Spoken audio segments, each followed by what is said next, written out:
నేనైతే చూడలేదమ్మా నా వయసు 40 ఏళ్ళు.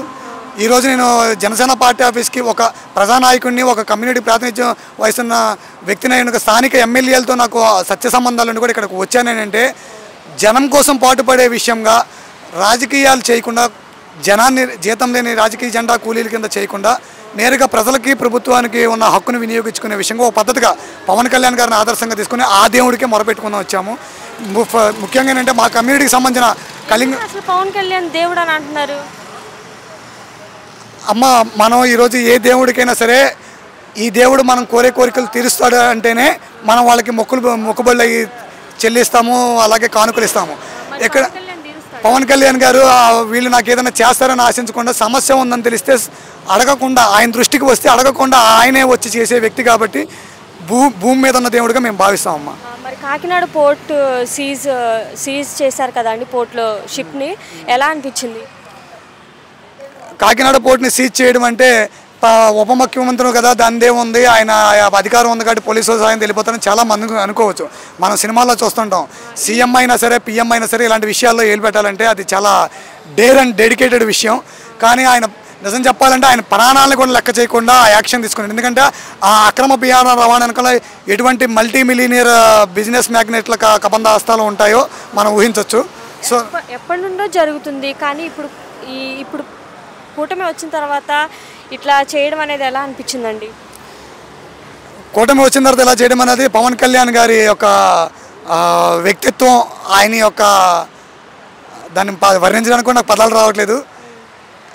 అతన్ని కళ్యాణ్ గారిని రాజకీయ నాయకుడు అనడం కంటే ప్రజా పోరాట యోధుడు, ప్రజల సుభిక్షాన్ని కోరే ప్రజా నాయకుడు, ప్రజల కోసం భూమి మీద దేవుళ్లాగా అవతరించిన మహోన్నతమైన వ్యక్తి అని చెప్పొచ్చమ్మా. ఒక మాటలో ఏం చెప్తారు పవన్ కళ్యాణ్ గురించి? పవన్ కళ్యాణ్ గారు చెప్పాలి అంటే భగవంతుడు నాకు ఇచ్చిన అక్షర జ్ఞానం సరిపోదు. సో ఆయన ఏదైనా సరే ఒక సమస్య ఉంది అంటే ఆ సమస్య ఆ జీవితాలకు ఉపయోగపడుతుంటే స్పందిస్తారు. కానీ దానికి వెనక వాళ్ళకి రాజకీయ పరిపతి ఉందా లేదా, స్థానిక రాజకీయ నాయకుల తాలూకా సపోర్ట్ ఉందా లేదా ఆలోచించకుండా వ్యక్తి యొక్క వ్యక్తిత్వాన్ని బట్టి, వ్యక్తి యొక్క అవసరాల్లో ఉన్న నిజాయితీని బట్టి చేసే వ్యక్తి అమ్మ ఆయన. సో ఆ ధైర్యం మీదే మా కళింగ వైశ్య కులానికి సంబంధించిన కార్పొరేషన్లో ఈ 10 జిల్లాలకు కానీ ప్రాతినిధ్యం వేస్తున్న మాకు ఒక డైరెక్టర్ పోస్ట్ని వచ్చేలా చేస్తారని మొన్న 25 ఆయనకి రిప్రజెంట్ చేశాము. ఇక్కడ నుంచి మాకు సంఘీభావం ఎటువంటి స్పందన రాలేదని చెప్పి మరొకసారి దాన్ని అడగడానికి ఇక్కడ ఈ జనవాణి కార్యక్రమానికి మరొకసారి వచ్చాము.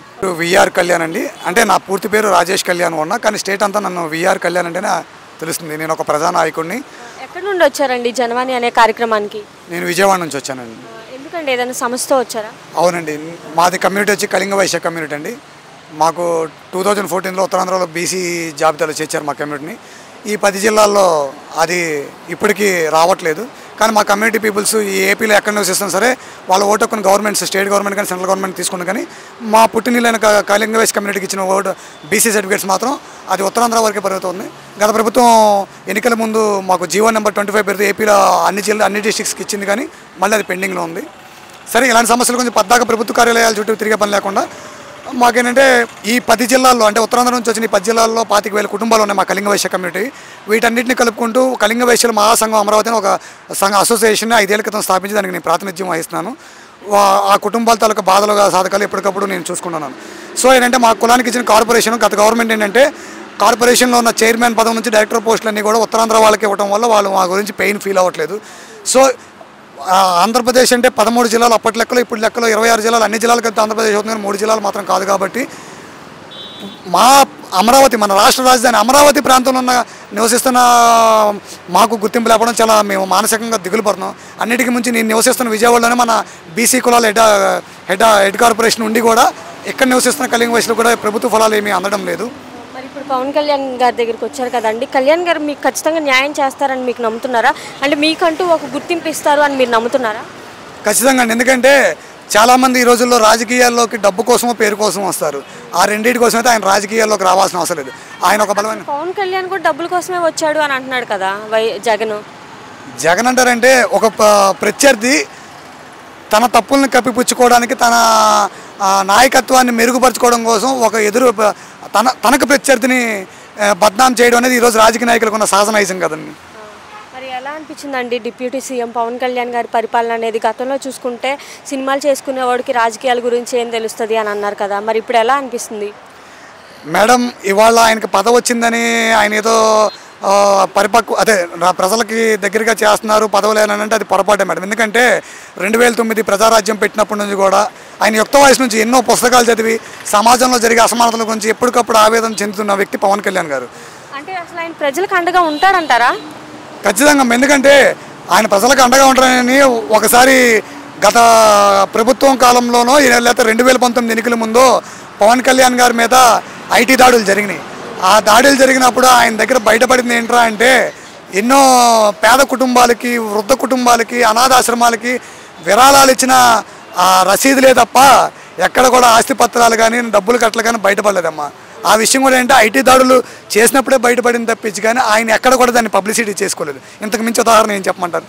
మరి రీసెంట్గా కూడా చూసుకుంటే పవన్ కళ్యాణ్ గారు కానివ్వండి, మన డిప్యూటీ సీఎం పవన్ కళ్యాణ్ గారు కానివ్వండి, మన సీఎం గారు, తర్వాత నారా లోకేష్ గారు మెగా పేరెంట్స్ మీటింగ్ అనేది కండక్ట్ చేసి స్టూడెంట్స్ దగ్గరికి వెళ్ళి అంటే వాళ్ళతో సమానంగా కూర్చొని భోజనం చేయడం అనేది ఎలా అనిపించిందండి?